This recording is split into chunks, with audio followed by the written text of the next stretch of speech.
Hey folks, my name's Finn Morgan. This is a quick introduction to a game I've been working on for the past couple of years called Colorbind.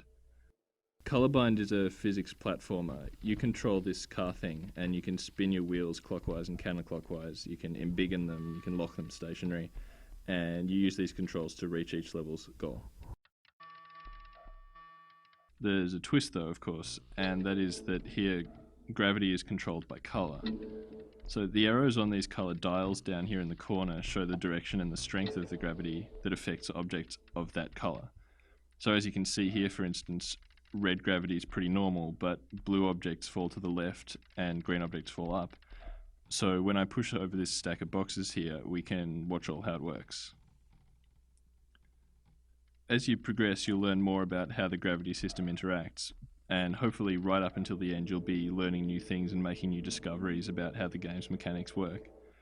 It's a game of skill as well as wits, so understanding how to solve a puzzle is the first part of the equation, but then you have to execute it. Colorbind's pretty hard. It doesn't start out that way, but I tried to make Colorbind a game where players will feel like they've achieved something when they finally finish it. I want players to still be facing new challenges, or pretty much no matter how good they get at it. For instance, there are medals that are awarded for faster times on each level, and often the gold medal requires a way faster time than the silver. And that's because you'll have to solve the puzzle in a completely different, more efficient way. Some pretty common feedback I got for this while showing it around Melbourne indie scene was people really wanted to mess with a level editor for the game. And so indeed there is a level editor that'll get included.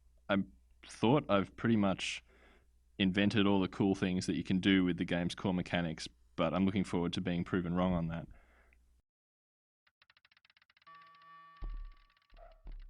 There's also a whole set of different puzzles for local co-op, specifically things that seemed really interesting but couldn't possibly be achieved without two players working together.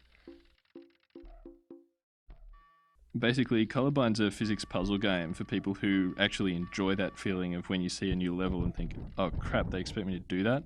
Knowing that it'll be all the sweeter when you've actually mastered it. So far, people playing the game have pretty much either loved it or hated it, but in both cases, it's because of the old school challenge and demand for mastery.